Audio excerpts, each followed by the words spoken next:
Chapter 8. As hard as it was to tell where his enemies were, Rayburn was certain of one thing. They would close in fast. It left only a matter of seconds for what he must do if he was to get away. Jamming the spurs into his bronc, he shot into the open. "Watch him!" Morrison yelled. "Don't let him get away!" Rayburn saw shadowy shapes in several directions. All were coming at him. He wasted no time in locating a gap in that tightening collar.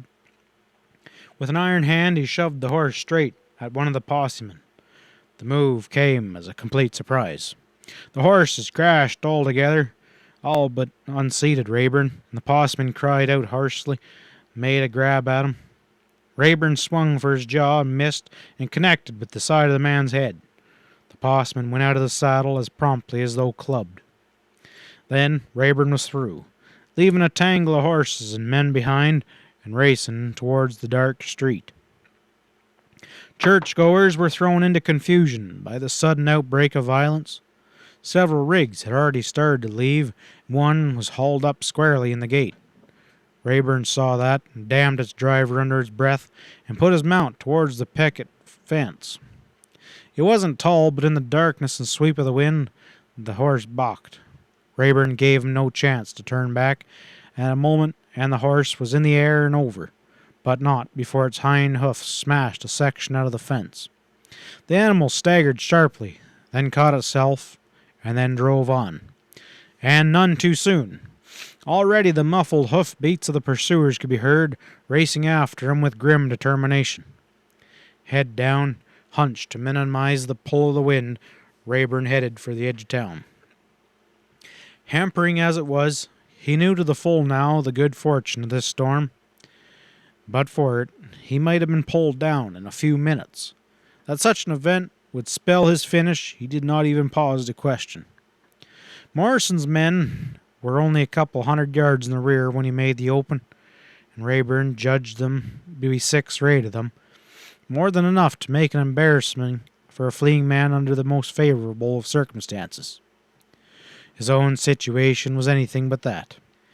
Already his horse displayed a slight drag in one leg, the off hind one. It must have been hurt in jumping the fence. Rayburn put all thought of a straightaway race behind him. He must depend on his ability to throw off his pursuers by trickery, if it was possible. Here in the open, the wind howled with unchecked violence. It was scarcely possible to follow a horseman for any distance by sound alone. Only the occasional boom of a thunderbolt, followed by blinding light, gave the clue to a man's whereabouts.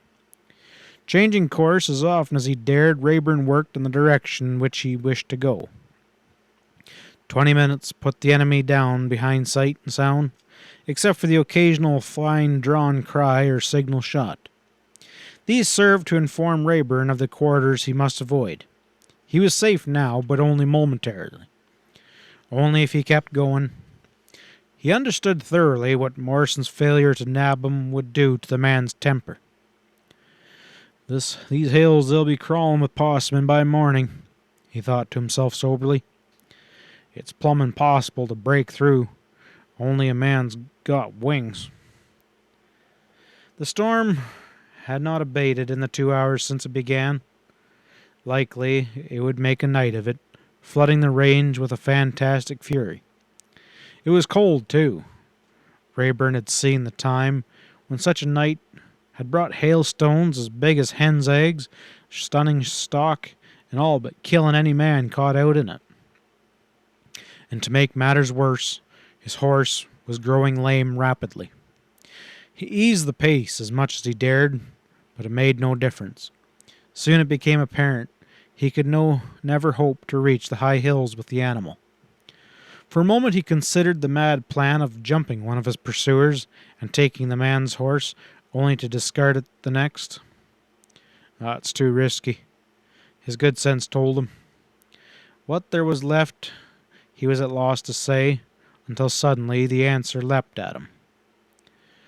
Robert's stage station can't be more than half a dozen miles from here, he mused. I'll borrow a fresh horse from old Alamo. While he had seen or heard nothing whatsoever of the sheriff's posse men for 10 minutes, the fact failed to reassure him. Once they had come to the realization the quarry had eluded them, and that sticking doggedly to his trail was useless, they would begin to ask themselves where he was going and just what he would do.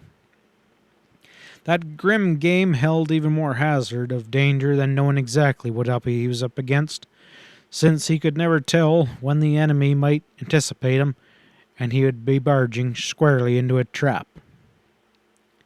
He put all thoughts aside as the pony began frankly to favor its injured leg. Fortunate for him that Cuff Morrison was not hot on his trail now. Yet he might be.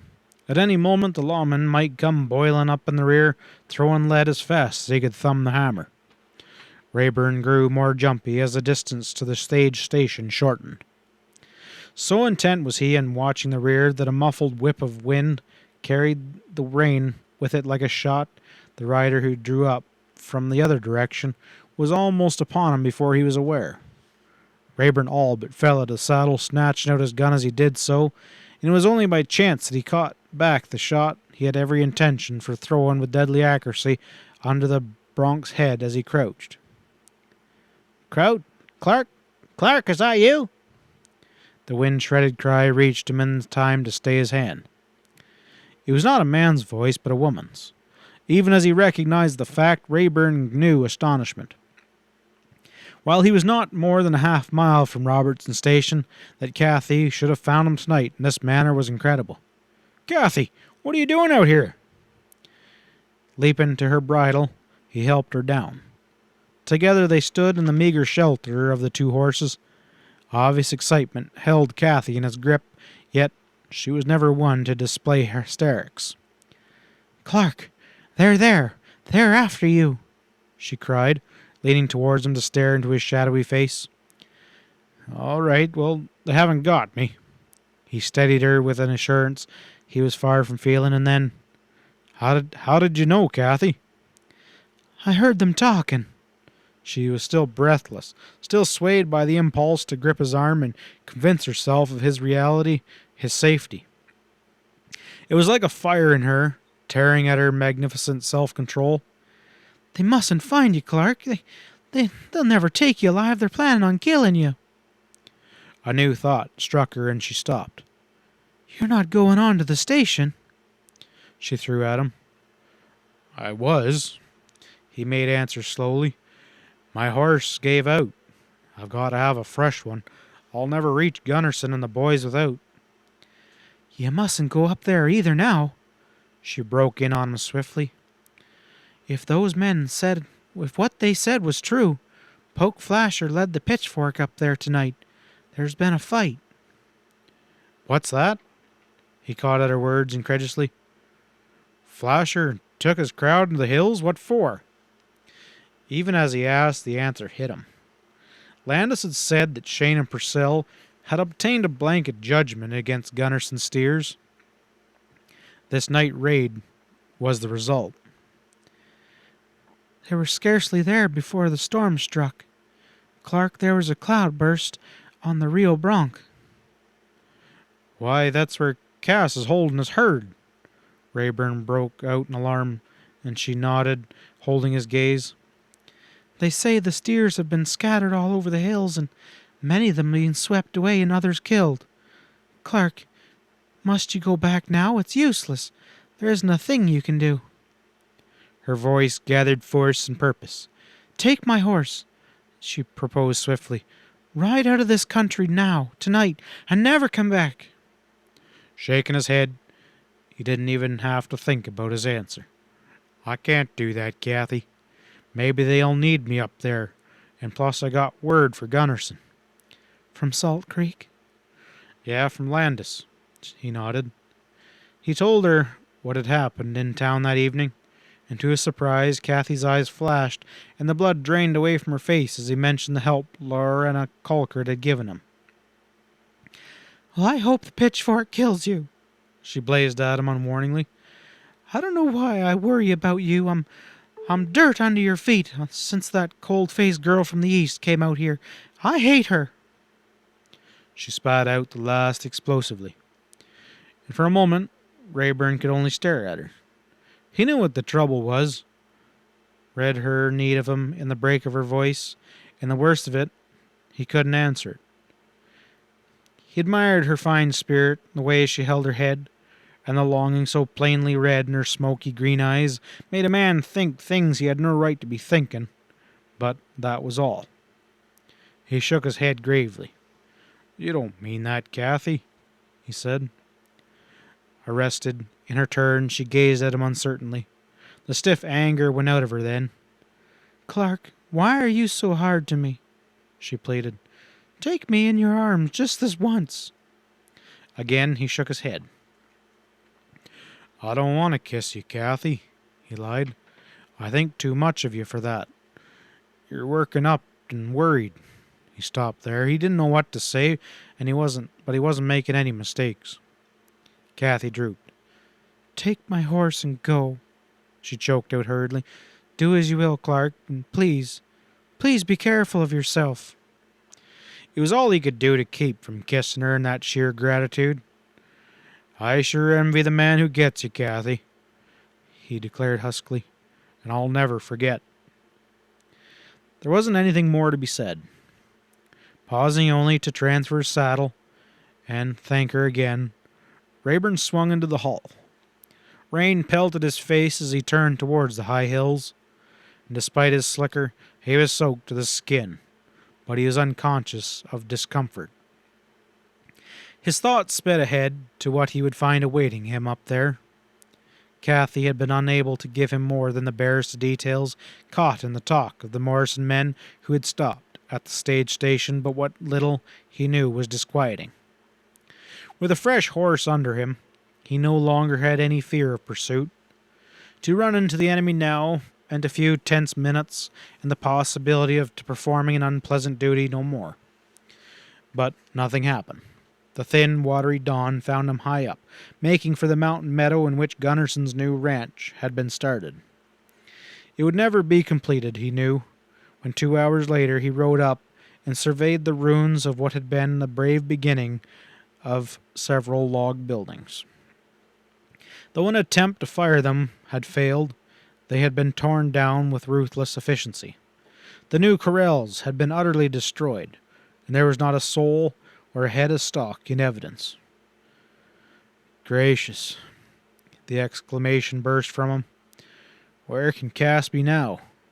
What can he be thinking of this?" Making his way to the bronc, Rayburn read the signs.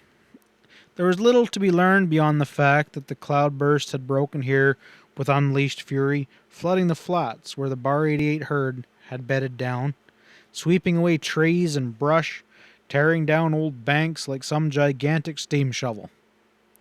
Gripped with awe and amazement, Rayburn could only gaze at the scene in silence. But for his knowledge of what had happened, and here and there the still humped form of a down steer, he would never recognize the place Gunnerson had chosen for settlement. Jogging down the river, Rayburn was appalled by the havoc that had been wrought. More and more the dead steers came into view. The destruction caused by the storm was terrifying. He doubted if much of the herd had escaped. It was possible that the elements in one swift blow had accomplished what Shane and Purcell had attempted in vain, and already Cass Gunnerson stood a ruined and broken man. Half an hour later, Rayburn came across Nick Martin. The puncher stared at him, as if dazed. He was riding about aimlessly, and accepted Rayburn's arrival with obvious relief. "My God, Rayburn, what a mess!" he ejected, gesturing about in a general way. "Reckon I don't know just what happened, but it sure was hell." "Where's Gunnerson and the boys?" Rayburn demanded. Again, Martin waved about him vaguely. "Damned if I know. We split up and fogged out to the herd when the pitchfork jumped us. There was a bunch of shooting. Maybe some of the boys are dead, and then that cloudburst hit, and after that, I can't remember much. I know I stopped thinking about the steers and made a stab at saving my own hide.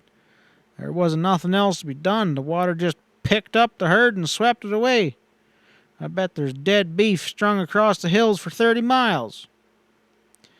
He would have had more to say, but Rayburn didn't listen. He began to worry about Gunnarsson. Pushing on down the path of the stream, they searched for the rest of the outfit without avail. The men might have disappeared in thin air. It was near midday, and the rain still hung on, though the booming wind had dropped when they spotted a man on a distant ridge. Firing their guns, they attracted his attention and shoved on that way. A few minutes later, they drew close. The man was Jim Worth. Mud-smeared, bedraggled, and too haggard to care, he met Rayburn's questioning gaze grimly and shook his head. "We saved a couple. Maybe 300 head of steers, no more, Rayburn," he stated heavily. "The rest are gone to hell. There just ain't no more bar 88. "Gunnarsson?" Rayburn repeated his question. Worth shot him a look. "You know, we had a fight last night. Cass is laying over here a mile or two in the best kind of camp we could throw together with a slug in his lungs. He's going fast. Dutcher and some of the boys are with him." Rayburn received the news in silence, while his face slowly hardened. At the end, he shook his head. "This makes it a clean sweep," he said bleakly. "Reckon it does." They turned back in the direction indicated by Worth. 10 minutes later, Rayburn found the outfit. Camp had been set up in a shallow cave over against a rock ledge, and somehow a fire had been coked into some existence. There, Gunnarsson lay on a pile of steaming blankets, breathing. Dutcher and Gift Naylor was with him. The rest of the outfit stood about, muttering together in low tones. Here's a fine how do you do, Rayburn," Fay burst out as the latter came up, and Dutcher nodded. He bent over Gunnarsson and had his look, saying nothing. Cass was barely conscious, his leathery visage grey.